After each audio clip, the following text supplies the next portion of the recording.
Assalamualaikum warahmatullahi wabarakatuh.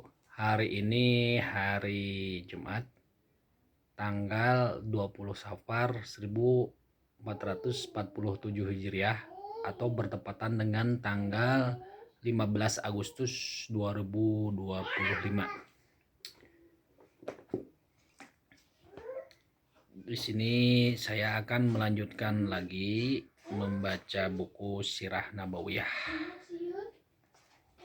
karangan Saifur Rahman Al-Mubarakfuri Ar-Rohik Al-Maktum nih.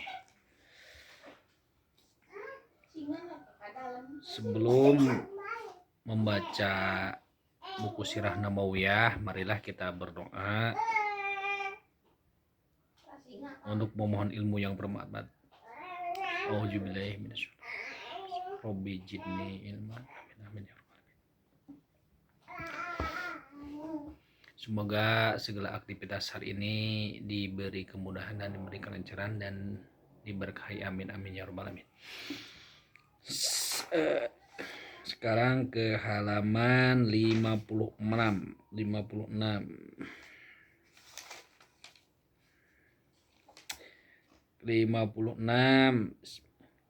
Kejadian ini menimbulkan api dendam di hati orang-orang Kristen dan mendorong mereka untuk memperluas daerah kekuasaan dan penaklukan di bawah pimpinan Kaisar Romawi.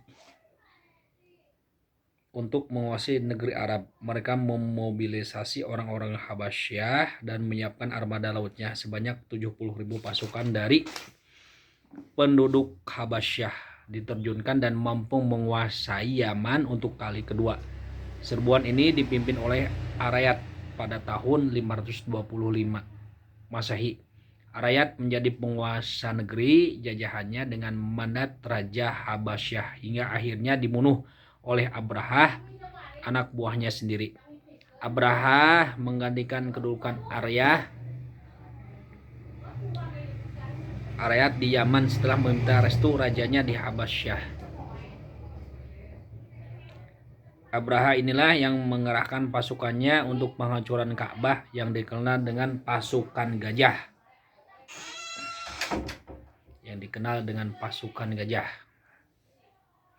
Setelah peristiwa gajah, penduduk Yaman meminta bantuan kepada orang-orang Persia. Mereka pun bersekutu melawan orang-orang Habasyah hingga akhirnya mampu mengusirnya dari Yaman dan mendapatkan kemerdekaannya pada tahun 575 Masehi di bawah kepemimpinan Mahdi Ya'rib bin Saif Zazin al-Himyari. Kemudian mereka menobatkannya menjadi raja. Mahdi Ya'rib masih mempertahankan sebagian penduduk Habasyah sebagai pengawal yang selalu menyertai aktivitasnya, meskipun akhirnya justru menjadi bumerang baginya. Suatu hari mereka membunuhnya dengan kematiannya. Pupuslah sudah dinasti Ziyazin. Setelah itu Kisra mengangkat penguasa dari bangsa Persia di Sana'a dan menjadikan Yaman sebagai salah satu wilayah kekuasaan Persia. Beberapa pemimpin dari bangsa Persia silih berganti menguasai Yaman dan era kepemimpinan mereka yang terakhir di Yaman adalah Bazan yang kemudian memeluk Islam pada tahun 638 Masehi. Dengan keislamannya ini berakhir pula kekuasaan bangsa Persia atas negeri Yaman. Keterangan nomor 2. Lihat keterangan lebih lanjut mengenai hal ini di buku Tafhimul Quran. Romawi 4 _195 sampai 198 dan Tarik Ard Al-Quran. Romawi 1 _133 sampai halaman terakhir. Dalam penetapan tahun-tahunnya ada perbedaan yang cukup jauh pada beberapa referensi sejarah. Pada beberapa ayat Al-Quran, kisah-kisah seperti ini dinyatakan ini hanyalah dongeng orang-orang terdahulu. Setelah itu, Raja-Raja Hiroh, bangsa Persia bisa menguasai Irak dan wilayah-wilayah di sekitarnya setelah Cyrus yang Agung 557 Masehi sampai 529 Masehi. 557 sebelum Masehi sampai dengan 529 sebelum Masehi dapat mempersatukan bangsanya. Tidak ada seorang pun yang berani menyerangnya hingga muncul Alexander dari Makedonia pada tahun 326 sebelum Masehi. Ia mampu mengalahkan Darius I, raja mereka, dan menghancurkan persatuan mereka. Akibatnya negeri mereka terpecah-pecah dan dipimpin oleh raja-raja yang dikenal dengan raja-raja Tawaib. Mereka berkuasa di wilayah masing-masing secara terpisah hingga tahun 230 sebelum Masehi. Pada era kekuasaan raja-raja Tawaib ini, orang-orang Qahtan berpindah dan menguasai daerah subur di Irak. Mereka selanjutnya bergabung dengan keturunan Adnan yang juga berhijrah dan bersama-sama menguasai sebagian dari wilayah Yufrat. Kekuatan bangsa Persia kembali bangkit pada era Ardashir, pendiri pemerintahan Sasaniyah sejak tahun 226 Masehi. Dia berhasil mempersatukan bangsa Persia dan menguasai orang-orang Arab yang menetap di daerah-daerah pinggiran kekuasaannya. Hal ini mendorong orang-orang Quda'ah untuk berpindah ke Syam. Sementara itu, penduduk Hiroh dan Anbar tunduk kepada Ardashir. Pada masa Ardashir tersebut, Judzaimah al-Wadhah menguasai Hiroh. Sebagai penduduk Irak dan daerah kekuasaan Rabi'ah dan Mudhar, Ardashir mereka mustahil dapat menguasai bangsa Arab secara langsung dan mencegah mereka untuk tidak menyerang kekuasaannya kecuali dengan cara menjadikan salah seorang dari mereka, bangsa Arab yang memiliki kefanatikan dan loyalitas terhadapnya dalam membelanya sebagai kaki tangannya. Di samping itu, dia juga sewaktu-waktu bisa meminta bantuan mereka untuk mengalahkan raja-raja Romawi yang amat dia takuti. Dengan demikian, dia dapat menandingi tentara bentukan yang terdiri dari bangsa Arab juga, seperti apa yang dibentuk oleh raja-raja Romawi. Sehingga berbenturanlah antara bangsa Arab, Syam, dan Irak. Dia juga masih mempersiapkan satu batalion dari pasukan Persia untuk disuplai dalam menghadapi para penguasa Arab, pedalaman yang membangkang terhadap kekuasaannya. Judzaimah meninggal dunia pada tahun 268 Masehi. Setelah kematian Judzaimah, Hiroh dikuasai oleh Amru bin Adi bin Nasr al-Lakhmi. Ia merupakan raja pertama dari dinasti Lahmi sekaligus raja pertama yang mengambil Hiroh sebagai tempat tinggalnya. Peristiwa ini terjadi pada masa Kisra Sabur bin Ardashir, sepeninggal Amru bin Adi. Beberapa raja dari kalangan Lahmi tetap berkuasa setelah di Hiroh hingga Persia dikuasai oleh Qubaz bin Fairuz. Pada masa kekuasaannya muncullah seorang tokoh bernama Mazdak. Ia mengampanyekan gaya hidup permisipisme. Banyak rakyatnya yang meniru gaya hidup ini. Begitu pula Qubaz dari Persia. Qubaz mengirim utusan kepada Raja Hiroh yaitu Al-Munzir bin Ma'us sama mengajaknya untuk memilih jalan hidup ini dan menjadikannya sebagai agama. Namun Al-Munzir menolak ajakan itu mentah-mentah dan arogan. Karena itu ia pun dicopot dari jabatannya. Sebagai pengganti Al-Munzir, dia mengangkat Al-Haris bin Amru bin Hijr al-Kindi. Setelah Al-Haris memenuhi ajakan Qubaz untuk menerapkan gaya hidup Mazdakisme. Pengganti Qubaz adalah Kisra Anushirwan yang sangat benci gaya hidup ini. Dia membunuh Mazdak dan entah berapa banyak para pengikutnya. Dia mengangkat kembali Al-Munzir sebagai penguasa di Hiroh.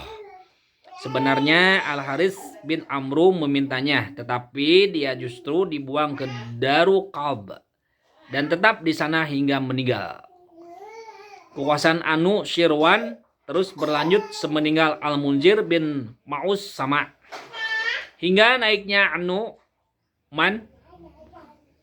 An-Nu'man bin Al-Munzir. Dialah orang yang memancing kemarahan Kisra, yang bermula dari adanya suatu fitnah hasil rekayasa Zaid bin Adi al-Ibadi. Kisra akhirnya mengirim utusan kepada An-Nu'man untuk memburunya. Maka secara sembunyi-sembunyi An-Nu'man menemui Hani bin Mas'ud, pemimpin suku Ali Syaiban, dan menitipkan keluarga dan harta bendanya.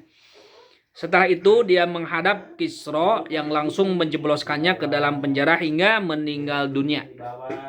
Sebagai penggantinya, Kisra mengangkat Iyas bin Qabishah At-Ta'i dan memerintahkannya untuk mengirimkan utusan kepada Hani bin Mas'ud agar dia memintanya untuk menyerahkan titipan yang ada padanya. Namun Hani menolaknya dan penuh keberanian, bahkan dia memaklumatkan perang melawan raja. Tak berapa lama tibalah para komandan batalion berikut prajuritnya yang diutus oleh Kisra dalam rombongan yang membawa Iyas tersebut. Sehingga kemudian terjadilah antara kedua pasukan itu suatu pertempuran yang amat dahsyat di dekat tempat yang bernama Zuqor. Dan pertempuran tersebut akhirnya dimenangkan oleh Bani Syaiban yang masih satu suku dengan Hani. Lanjut ke halaman 59. Hal ini bagi Persia merupakan kekalahan yang sangat memalukan. Kemenangan ini merupakan yang pertama kalinya bagi bangsa Arab terhadap kekuatan asing. Kekuatan asing angka 3 di sini, yaitu kejadian ini diriwayatkan secara marfu di dalam Musnad Khalifah bin Hayat halaman 24 dan Ibnu Sa'ad Romawi 7/77. Ada yang mengatakan bahwa hal itu terjadi tak berapa lama menjelang kelahiran Nabi Shallallahu Alaihi Wasallam. Sebab beliau lahir 8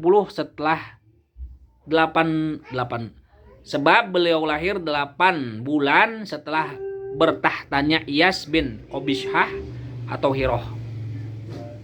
Sepeninggal Iyas, Kisra mengangkat seorang penguasa di Hiroh dari bangsa Persia dan bernama Azazbah yang memerintah selama 17 tahun.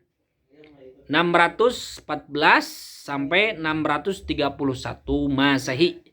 Pada tahun 632 Masehi, tampak kekuasaan di sana kembali dipegang oleh keluarga Lahm.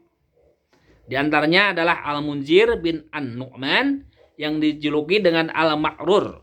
Umur kekuasaannya tidak lebih dari 8 bulan. Sebab kemudian berhasil dikuasai oleh pasukan muslimin di bawah komando Khalid bin Al-Walid.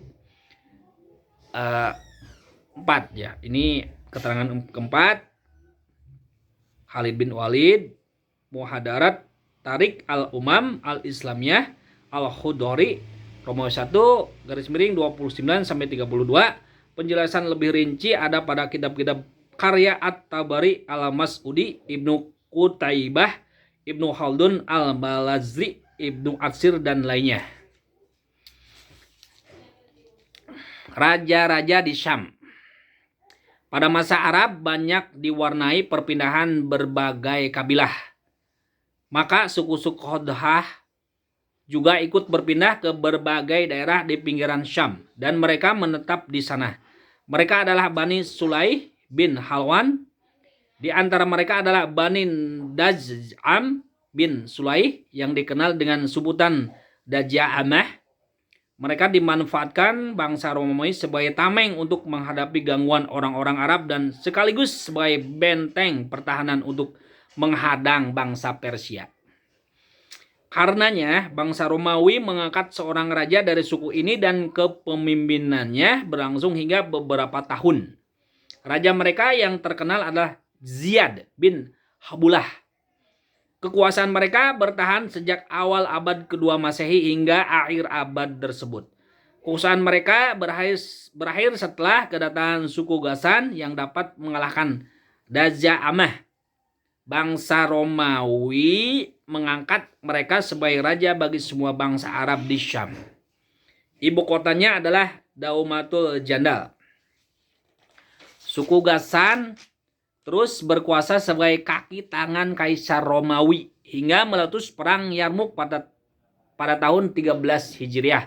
Raja mereka yang terakhir, Jabalah bin Al-Aiham, memeluk agama Islam pada masa Amirul Mukminin Umar bin Al-Khattab rahimahullah. Ini keterangan kelima ya. Maksudnya Ibid Romawi 1 garis miring 29 sampai 32 dan Ardul Quran Romawi 2 garis miring 80 sampai 82. Kekuasaan di Hijaz. Ismail alaihissalam berkuasa di Mekah dan mengurus Ka'bah selama hidupnya. Keterangan ke-6 Qalbu Jaziratul Arab halaman 230 sampai 237. Beliau meninggal pada usia 137 tahun. Keterangan ke-7 Kitab Kejadian Romawi 25 garis miring 7. Selanjutnya dua putranya menggantikan kedudukannya secara berurutan, yaitu Nabat dan Qaidar. Ada yang berpendapat sebaliknya, yaitu Qaidar lebih dulu. Setelah itu Muddadah bin Amru al-Jurhumi. Dengan demikian kepemimpinan Mekah beralih ke tangan orang-orang Jurhum dan terus berada di tangan mereka. Anak-anak Ismail merupakan titik pusat kemuliaan. Sebab ayahnya yang telah membangun Ka'bah, namun mereka tidak mempunyai kewenangan memerintah sama sekali. Keterangan 8 Qalbu Jaziratul Arab halaman 230 sampai 237. Ibnu Hisham Romawi 1 garis miring 111. Ibnu Hisham menyebutkan kekuasaan hanya diperoleh Nabat saja dan keturunan Ismail. Seiring dengan perjalanan waktu, kedudukan anak cucu Ismail terus mengalami kemerosotan. Hingga keberadaan Jurhum bertambah lemah dengan kemunculan Nebukadnezar. Bintang Bani Adnan dalam bidang politik mulai redup di langit Mekah sejak masa itu. Buktinya saat Nebukadnezar berperang melawan bangsa Arab di Zatu, Irak, komandan pasukan bangsa Arab dalam peperangan itu bukan berasal dari Bani Jurhum. Keterangan 9 Qalbu Jaziratil Arab halaman 230. Bani Adnan berpencar ke Yaman pada saat perang Nebukadnezar 2 Romawi 2 587 sebelum Masehi.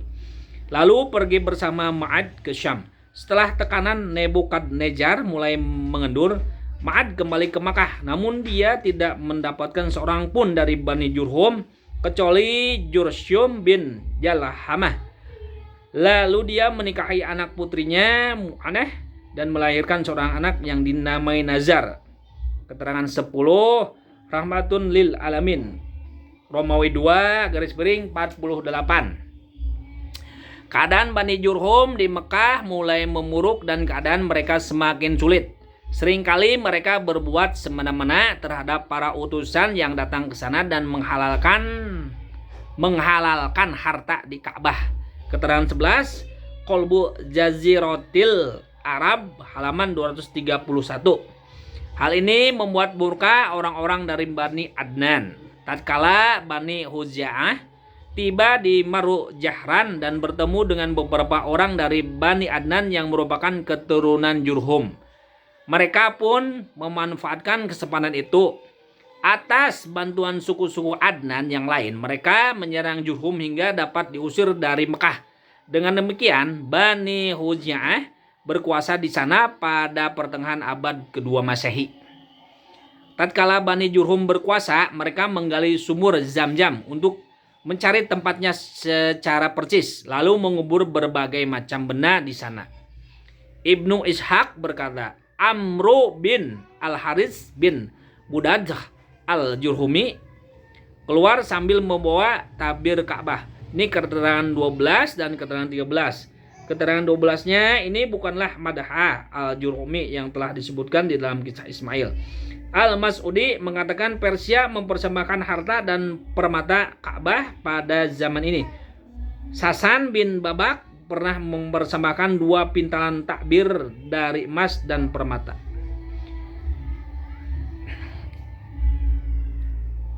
Amru bin Al-Haris bin Mudah Al-Jurhumi keluar sambil membawa tabir Ka'bah dan Hajar Aswad, lalu menguburkannya di sumur Zamzam. Setelah itu dia bersama orang-orang Jurhum berpindah ke Yaman. Tentu saja mereka sangat sedih karena harus meninggalkan kekuasaan mereka di Mekah. Tentang hal ini Amru berkata di dalam syairnya. Keterangan nomor 14, Ibnu Hisham Romawi 1 garis miring 114 sampai 115. Seolah tiada teman bagi pemelas saat ke Safa, tiada pula orang yang diajak mengobrol di Mekah. Kitalah penduduknya dan senantiasa berada di sana, menyertai taburan debu dan malam-malam yang berubah. Zaman Ismail alaihissalam diperkirakan berlangsung pada 20 abad sebelum Masehi. Sedangkan keberadaan Jurhum di Mekah diperkirakan sekitar 21 abad. Mereka berkuasa selama 20 abad. Huja'ah menangani urusan kota Mekah bersama Bani Bakar. Namun kabilah-kabilah Mudhar juga mempunyai 3 bidang penanganan, yaitu yang pertama, menjaga keamanan manusia dari Arafah hingga Muzdalifah dan memberi izin kepada mereka saat meninggalkan Mina, yang boleh dilakukan setelah Bani Gauts bin Murrah dari suku Ilyas bin Mudhar yang disebut Saufah. Artinya siapapun tidak boleh melempar jumroh sebelum salah seorang dari Saufah yang melakukannya. Bila semua orang telah selesai melempar jumroh dan hendak meninggalkan Mina, orang-orang Saufah berada di antara 2 sisi Aqobah dan tidak ada seorang pun yang boleh melewati sebelum mereka melewatinya. Setelah orang-orang Saufah musnah, tradisi ini dilanjutkan oleh Bani Sa'ad bin Jaid dari Tamim. Yang kedua, melakukan ifadah atau bertolak dari Jumat pada pagi hari Nahar, hari penyembelihan hewan kurban, menuju Mina. Urusan ini diserahkan kepada Bani Udwan. Yang ketiga, menangguhkan bulan-bulan haram yang menjadi wewenang Bani Tamim bin Adi dari Bani Kinanah. Keterangan nomor 15, Ibnu Hisham Romawi 1 garis miring 44 119 sampai 122. Kekuasaan Huja'ah di Mekah berlangsung selama 300 tahun. Keterangan 16, Yakut materi Mekah. Pada masa kekuasaan mereka, orang-orang Bani Adnan berpencar di Najd, di pinggiran negeri Irak dan Bahrain. Sementara itu di pinggiran Mekah ada suku-suku dari Quraisy, yaitu Hulul dan Hurum, serta suku-suku lain dari Bani Kinanah. Bani Kinanah sendiri tidak memiliki wewenang sedikitpun untuk menangani Mekah dan Baitul Haram, hingga muncul Qushay bin Kilab. Keterangan nomor 17, Muhadarat Tarik Al-Umam Al-Islamiyah Al-Khudari Romawi 1 garis miring 35 dan Ibnu Hisham Romawi 1 garis miring 117.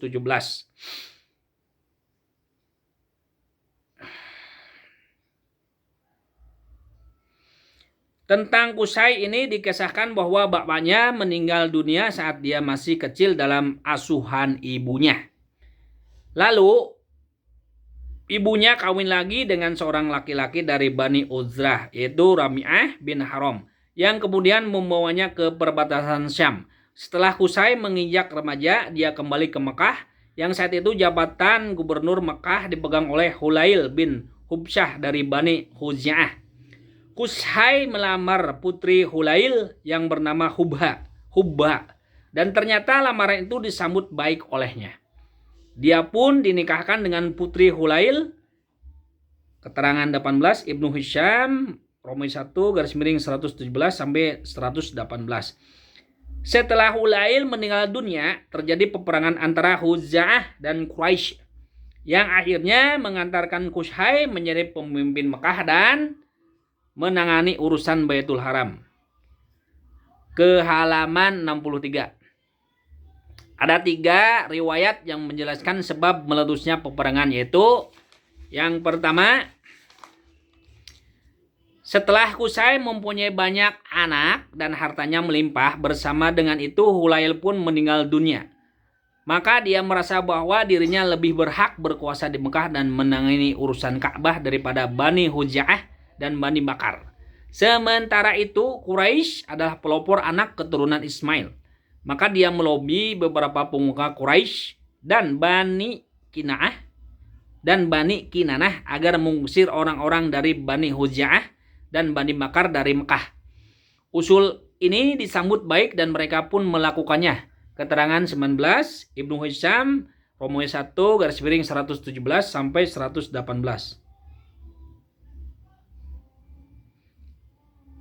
Keterangan 20, ini Ibnu Hisham, maaf, keterangan 20 ya.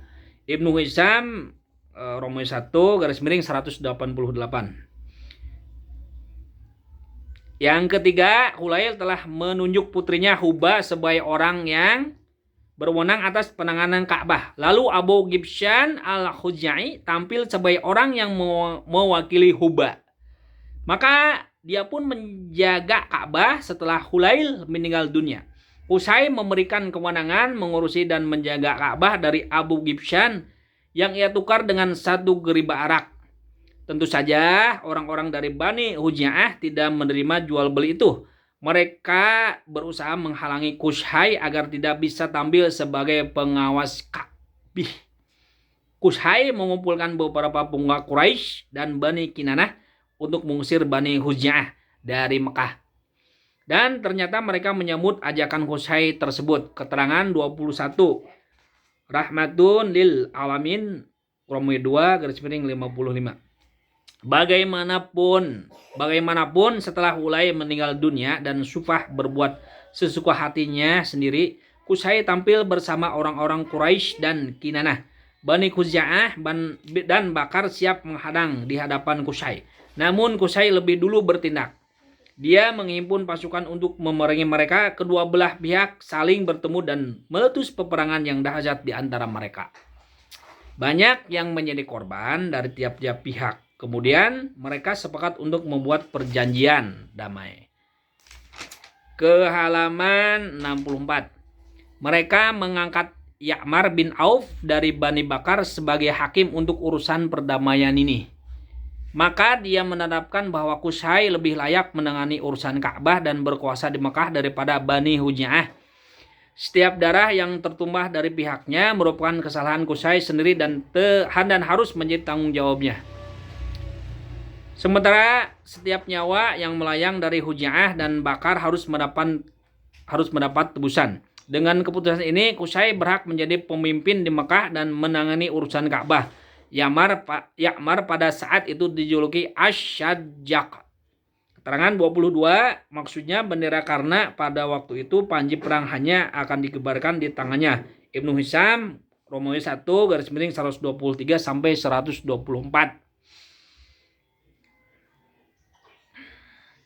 Qushay berkuasa di Mekah dan menangani urusan Ka'bah pada pertengahan abad ke-5 Masehi, tepatnya pada tahun 440 Masehi. Keterangan 23. Qalbu Jaziratil Arab, halaman 232.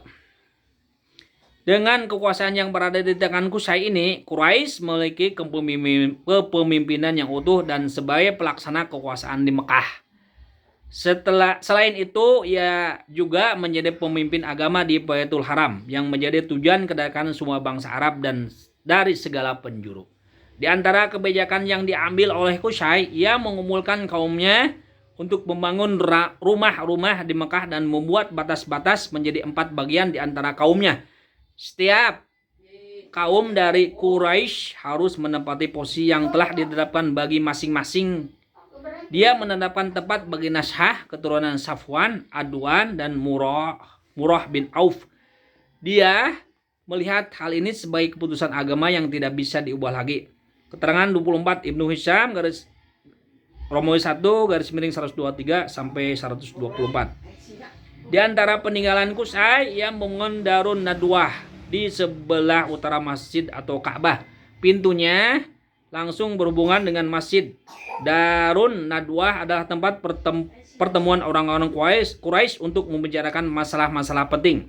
Bangunan ini memiliki kelebihan tersendiri bagi Quraisy karena tempat itu bisa mempersatukan orang-orang Quraisy dan sebagai tempat untuk memecahkan berbagai masalah dengan cara yang baik. Keterangan 25 Ibnu Hisham Romawi 1 garis miring 125 Muhadarat Tarik Al-Umam Al-Islamiyah Al-Khudari